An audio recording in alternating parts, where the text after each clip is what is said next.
संगम के तीर पर बसने वाला आस्था का शहर, तीर्थराज प्रयागराज। गंगा, यमुना और सरस्वती के इस संगम में सदियों की संस्कृति का समागम है। 16वीं सदी के मुगल शासन के इलाहाबाद को अब योगी के राज में प्रयागराज के नाम से संबोधित किया जाता है। 2019 के कुंभ में, विश्व प्रसिद्ध कुंभ में कई विश्व रिकॉर्ड बने और कई नए आयाम तय हो गए। इलाहाबाद का जिला उत्तर प्रदेश की सबसे ज्यादा आबादी वाला जिला है और इसे न्यायतंत्र की राजधानी भी कहा जाता है इसी राज्य की। तो क्या न्यायतंत्र की राजधानी में जनता इस बार न्याय करेगी और किसको देगी आने वाले दिनों में सत्ता का हिसाब देने का एक और मौका? इसी पर चर्चा करने के लिए संगम से हमारे साथ आज बहुत सारे लोग जुड़ रहे हैं, जिन्हें आप तीर्थ पुरोहित कह सकते हैं, जिन्हें आप विद कह सकते हैं, जिन्हें आप जानकार कह सकते हैं, और जो संगम से लेकर इलाहाबाद, प्रयाग से लेकर ब्रह्मा तक की वो सारी बातें बताएंगे जो अब तक बहुत पीछे रह गई हैं। अक्ष वृक्ष हो या फिर बाकी सारी बातें हों, आपसे पूछना चाहेंगे अभय अवस्थी जी कि क्या है संगम की खासियत और इलाहाबाद प्रयागराज की पहचान? ये सदियों का जो है इतिहास समेटे शहर नहीं है, सहस्त्राब्दियों का जो है इतिहास समेटे। अगर मैं ये कहूँ कि सृष्टि का आरंभ ही प्रयागराज और सृष्टि ही नहीं, सृष्टि में रहने के जितने भी सलीके हैं उन सब का आरंभ ही प्रयाग है। क्यों? प्रयाग का मतलब है जो है यज्ञ, और यज्ञ का अर्थ होता है जो है आरंभ। तो जितनी भी विधाएं हैं हमारे जीवन की वो इसी शहर और इसी भूमि के टुकड़े को ही प्राप्त है। ये प्रयागराज। मनोज जी, आपके शब्दों में प्रयाग क्या है? प्रयाग का सबसे तीर्थ है संगम, तो इसीलिए हम सब कह रहे हैं चलो जी चलो आज संगम नहाए, चलो जी चलो आज संगम नहाए, लिए हाथ हाथों में गोता लगाए, लिए हाथ हाथों में गोता लगाए, चलो जी चलो आज संगम नहाए। और कैसे बुलाया है संगम ने, आओ नहाओ नहाओ, यहाँ पाप धो बहाओ, यहाँ धर्म की कर्म की बात होगी, यहाँ प्राण की मर्म की बात होगी, चलो गीत लेकर भजन से भुनाए, चलो गीत लेकर भजन से भुनाए, यही पुण्य लूटे यही धन कमाए, यही पुण्य लूटे यही धन कमाए, चलो जी चलो आज संगम नहाए। संगम आप आएंगे तो आपको अब अलग अंदाज में पुरोहित मिलेंगे, तीर्थ पुरोहित कहते हैं। राजेंद्र जी, आप ही बता दीजिए तीर्थ पुरोहित होते क्या हैं और संगम में ही क्यों मिलते हैं? देखिए, है क्या, सनातन धर्म की जो व्यवस्था है ये संगम, यहाँ पर सारे धार्मिक कृत्य जो कराने के लिए अधिकृत हैं वो हैं तीर्थ के पुरोहित। पहले हम लोगों को पंडा शब्द से कहा जाता था, जिसे थोड़ा सा आज के लोगों को उसको अटपटा लगा, तो हम लोगों ने तीर्थ के गुरु के नाते, तीर्थ गुरु हैं इस नाते हम लोगों ने तीर्थ के जो भी विधान से क्रियाकर्म कराते हैं, तो इसलिए हम लोगों ने अपने को बदल के तीर्थ पुरोहित शब्द जोड़ दिया कि लोगों को सुनने में जानने में वो बड़ा स्टेट लगता था। ये थोड़ा विस्तृत है और लोगों को इसमें जिज्ञासा होती है कि ये क्या है। भाई तीर्थ है, जहाँ भी तीर्थ है वहाँ पुरोहित है, तो इसलिए हम लोगों ने इसको तीर्थ पुरोहित नाम दे दिया कि हम तीर्थ के पुरोहित हैं।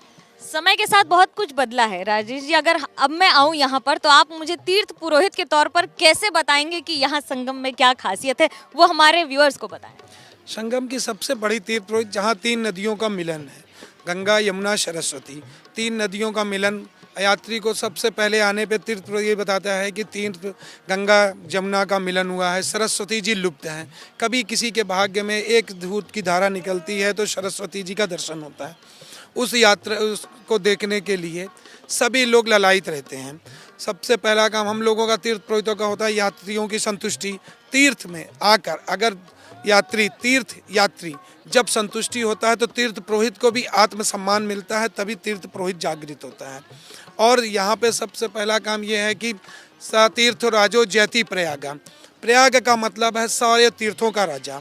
तीर्थ यही बताता है, तीर्थ प्रयाग का तीर्थ पुरोहित कि प्रयागराज में आने से आपको हर चीज़ की संतुष्टि मिलेगी। आप किसी भी कर्म में आएँ, अस्थि विसर्जन करने आएँ, पिंडदान करने आएँ या किसी माध्यम से आएँ, गंगा को स्नान करने आएँ, तो सही तरीका तीर्थ पुरोहित उस लाइन को नए तरीके से, नए वर्जन के तरीके से स्नान कराना, नए सारी चीज़ें की सुविधा देना, सब ये होता है। सर्दी की सुबह पर अगर आप आएंगे धार्मिक कारण के अलावा भी, तो आपको ये खूबसूरत साइबेरियन बर्ड्स मिल जाएंगी जो इसी मौसम में आती हैं, यानी कि नवंबर से लेकर फरवरी तक के मौसम में आपको संगम एक अद्भुत खूबसूरती में तो दिखेगा ही, लेकिन गंगा की ऐसी वो क्या खासियत है कि इतने लाखों करोड़ों अस्थि विसर्जन के बावजूद भी पवित्रता बढ़ती ही चली जाती है। ये अलौकिक जल है, ये भगवान का दिया हुआ, ईश्वर का दिया हुआ वह जल प्रसाद है जो किसी दूसरे संसार के किसी भी दूसरी नदी के जल को जो है ये सौभाग्य नहीं प्राप्त। ना अमेजन को, ना टिग्रिस को, ना नाइल को, ना वोल्गा को, या दुनिया की किसी नदी को के जल को ये सौभाग्य नहीं प्राप्त है जो हमारे प्रयागराज में गंगा जमुना सरस्वती के मिलन के जल में। और क्या खासियत है, कुंभ मेले में, माघ मेले में जो प्रतिवर्ष होता है, और 6 वर्ष में अर्ध कुंभ और 12 वर्ष में जो है महाकुंभ। तो कुंभ मेले में एक मुहूर्त होता है अमावस्या का ब्रह्म मुहूर्त। उस मुहूर्त पे कहा जाता है कि ये जल अमृत हो जाता है। कैसे हो जाता है कि समुद्र मंथन के बाद जब राक्षस जो है अमृत का घड़ा लेके भागे तो तमाम तीर्थ सेंटरों पर तो छलका वो घड़ा, लेकिन वो घड़ा प्रयाग में ही आकर गिरा। तो ये माना जाता है कि अमावस्या के दिन कुंभ में यह जल अमृत हो जाता है, और जब अमृत हो जाता है तो यही अमृत जल जो है परम मोक्ष देता है। मोक्ष तो मिलेगा, लेकिन इस बार मोक्ष के लिए कौन से संगीत का इस्तेमाल हो? इसीलिए कहा गया है आशुतोष जी के साथ, कुंभ पर्व स्नान का फल है भक्तों भारी, कुंभ नहाए जो सब सुख पाए वो हो जीवन सुखकारी। कुंभ पर्व स्नान का फल है भक्तों भारी, कुंभ नहाए जो सब सुख पाए वो हो जीवन सुखकारी। कुंभ पर्व स्नान का गंगा यमुना सरस्वती की निर्मल बहती धारा, त्रिवेणी है परम मनोरम वेणी माधव द्वारा, वेणी माधव द्वारा संगम में स्नान करें, संगम में स्नान करें फिर रहे न कभी दुखारी। कुंभ नहाए जो सब सुख पाए वो हो जीवन सुखकारी। कुंभ पर्व स्नान का नाम तो बदला है, लेकिन नाम के साथ साथ और क्या बदला है? देखिए, बहुत सी चीज़ें प्रयागराज होने के बाद बहुत सी चीज़ों में बदलाव हुआ। कुंभ में बहुत आकर्षण था, कई चीज़ें का इतना रिकॉर्ड टूटा, जैसे सफाई में भाई जहाँ पे एक साथ 10 करोड़ लोग 15 करोड़ लोग रह रहे हों, वहाँ की सफाई व्यवस्था अपने आप में सोचिए एक अद्भुत होती है, तभी हो पाती है। उसका रिकॉर्ड बना, उस पर गिनीज बुक में मिला, कई वर्ल्ड रिकॉर्ड बना, ट्रैफिक का बना, इतने लोगों का जो आवागमन सुचारू रूप से हुआ। कुल मिलाकर के हमारा जो कुंभ का आयोजन था वो अच्छा था, और कुंभ के साथ साथ पूरे शहर की व्यवस्था को भी, यातायात को भी, पूरा रेलवे स्टेशन से बस स्टैंड से सारे लोगों को जो आगमन संगम तक कराना था। आकर्षण तो यही है, कहीं से कोई आएगा, हवाई जहाज से आएगा, पैदल आएगा, इसी आकर्षण केंद्र पे आएगा। ऐसी क्या खासियत है जो इतना बड़ा आकर्षण बना है और बना ही रहता है? सबसे आकर्षण के केंद्र हैं तो गंगा यमुना सरस्वती। प्रयाग की धरती, गंगा यमुना सरस्वती ही आकर्षण का केंद्र होती है। आप कभी भी देखिए, शहर में रहिए, शहर का तापमान और जब गंगा किनारे एक बांध बना हनुमान जी का, उसके नीचे आइए, उसके तापमान में अंतर देख लीजिए। आपको एक आत्म संतुष्टि मिलती है। जब बांध के नीचे उतरेंगे तो एक आत्म संतुष्टि मिलेगी कि हम कहाँ हैं, संगम में। उस धारा को देखने से, आप कभी भी स्नान करने से, प्रयाग में स्नान करिए। मौनी अमावस्या को लोग एक दिन पहले से ही मौन हो जाते हैं, मौन हो के दूसरे दिन स्नान करते हैं। रात 12 बजे से स्नान चालू हो जाता है। तो एक आत्म संतुष्टि से ही यही मिलता है कि गंगा यमुना में स्नान करने से ही सबसे बड़ी आत्म संतुष्टि होती है। आत्म संतुष्टि तो है, लेकिन वो ऐसी कौन सी खासियत है जो अद्भुत रहती है और हर बार चुंबकीय शक्ति की तरह हर बार दुनिया के करोड़ों लोगों को खींचती रहती है? देखिए, बहुत संक्षिप्त शब्दों में कह रहा हूँ कि वो जो चुंबक है,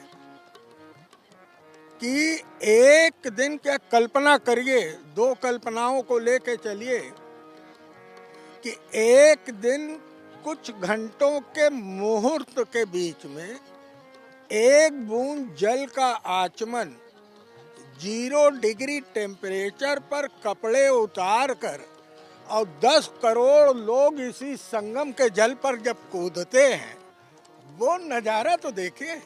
और क्या है चुंबक, कि मोक्ष तो आपको तमाम धार्मिक सेंटर पे मिल जाएंगे।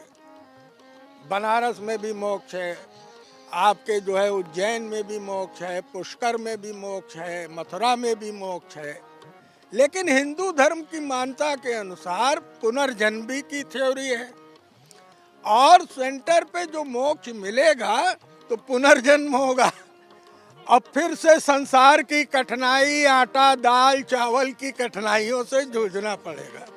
लेकिन प्रयागराज एक ऐसा सेंटर है जहां पर अगर ईमानदारी से मोक्ष मांग लिया तो ये नो रिटर्न जर्नी है। एक बार ऊपर गए तो फिर नहीं आना है धरती पर। आप ही बता। प्रयाग की महिमा इसी में है। आशुतोष जी के साथ किसी प्रयाग नगरी बसे संगम के तीरे, प्रयाग नगरी बसे संगम के तीरे, जहाँ गंगा मैया यहाँ यमुना मैया, जहाँ गंगा मैया जहाँ यमुना मैया, जहाँ सुरसत की धार बहे धीरे धीरे, प्रयाग नगरी बसे संगम के तीरे, प्रयाग नगरी बसे संगम के तीरे। और कैसे, तीनों लोक से न्यारी नगरिया, राजा इंद्र की प्यारी नगरिया, तीनों लोक से न्यारी नगरिया, राजा इंद्र की प्यारी नगरिया। देखो संग विष्णु के करे तीर्थ जी, देवो संग विष्णु की करे जी, देवो संग विष्णु की करे जी। मेला कुंभ में लगे त्रिवेणी के तीरे, मेला कुंभ में लगे त्रिवेणी के तीरे, प्रयाग नगरी बसे संगम के तीरे, प्रयाग नगरी बसे संगम के तीरे। क्या खूबसूरत गायन है मनोज भाई का।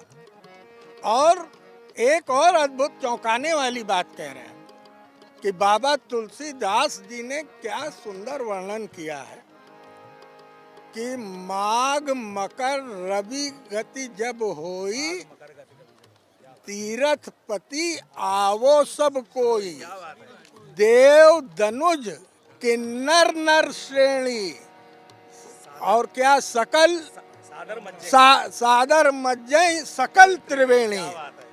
तो 10 करोड़ तो आदमी आता है और 33 करोड़ देवी देवता गुप्त रूप से आते हैं। तो आप देखिए, ऐसा जमावड़ा धरती के किसी कोने में होता नहीं। हमारे ख्याल से ब्रह्मांड में भी इतना बड़ा जमावड़ा नहीं होता, ब्रह्मांड में भी नहीं होता है। और यही खासियत है प्रयागराज की। आप इसे किसी भी नाम से पुकारें, लेकिन संगम की इस भूमि को तपोभूमि हर तरह से कहा जा सकता है। और उसके साथ इसके सम्मान में हर व्यक्ति ये जानता है कि आने वाला एक बार आता है, लेकिन यादें पूरे जीवन के लिए लेकर जाता है। कैमरा पर्सन सूरज पांडे के साथ मनोज्ञा लोईवाल, संगम, प्रयागराज, एबीपी न्यूज। रथराज के धाम जहाँ है, कण कण में हरि नाम जहाँ है, कण कण में हरि नाम जहाँ है। जहाँ पाप कटे जहाँ पुण्य मिले, जहाँ पाप कटे जहाँ पुण्य मिले, जहाँ प्रावण हो जहाँ पावन हो प्राणी तरे धीरे धीरे। प्रयाग नगरी बसे संगम के तीरे, प्रयाग नगरी बसे संगम के तीरे।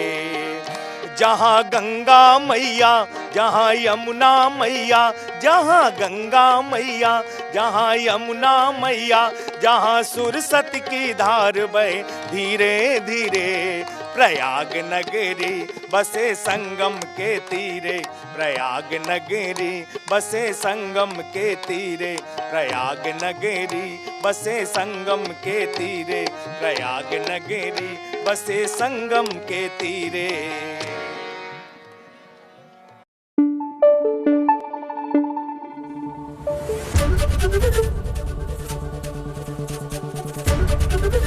एबीपी न्यूज़ आपको रखे आगे।